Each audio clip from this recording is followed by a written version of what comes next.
Why are you scared to be yourself? The big thing, and I call it mistake number one that people make when they decide to bend and get into groups or around certain people and neglect on things that they personally care about or like, is that they end up lowering their self to fit into this group. And what I mean is that I'll give you an example for myself, is that this group that I was seeking was much different from me. They weren't into the things that I like to be into, and they didn't have some of the same thought processes. Like, I'm a deep thinker.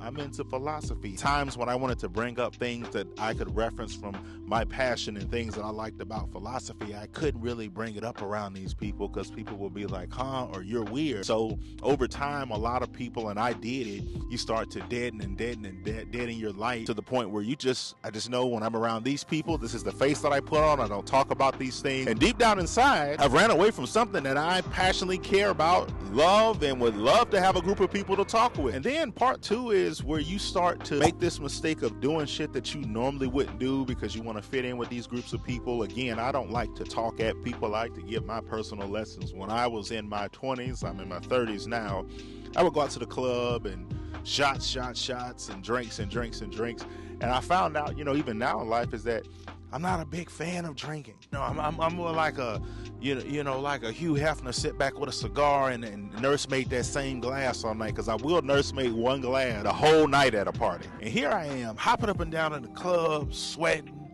pouring shot after shot, crying about my bank account the next morning, crying because my stomach hurt and got a headache, a hangover, tired, can't hardly get through the day. And that shit ended when I hit my 30s, because those of y'all that are drinking below 30, enjoy it, because once I hit 30, the recovery time from having a night out drinking just started to extend from afternoon to a day to a week to 2 weeks to it's taking 3 weeks, vitamins, supplements, and a whole lot of Pedialyte to get me back moving. But I was out there doing it because I was just trying to fit in and be in with the crew and laugh and have a good time, and that's what people were doing. And I was going buying clothes I didn't care about, dealing with people I really wasn't into, but this is what it looked like.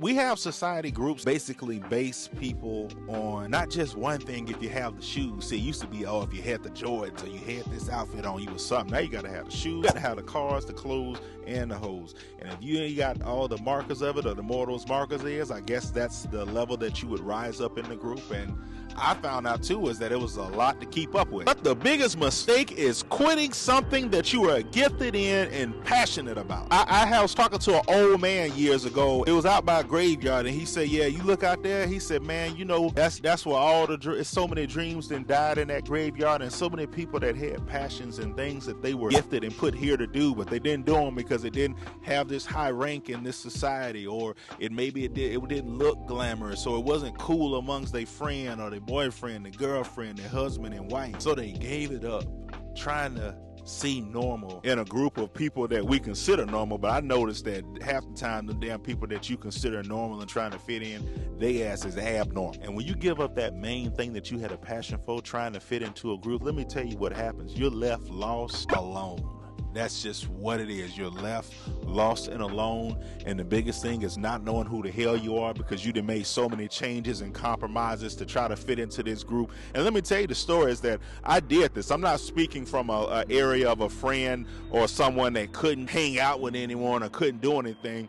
I did all the markers, the cars, the clothes, the this, the that, the catchphrases, the being in the spaces and the places. Finding out I didn't like those people. Second of all, it was stressful as hell trying to keep up. And third, if you're trying to get into a group or acceptance or validation from a person, place, or thing that is based on you hit those stipulations, and those stipulations aren't in line with who you naturally are, you are wasting your time, and 9 times out of 10 it will happen. You will be left and abandoned by the group. And so we have all these people now that are in therapy and walking around with chips on their shoulder and going into jobs and making other people's lives miserable hells because they haven't worked on that aspect or realized that aspect of themselves, that they actually caved in, got amongst group of people, the group of people betrays you, now you're left lost, alone, and don't even know who the hell you was in the first place. It takes a long ways for people to get back in to where they was.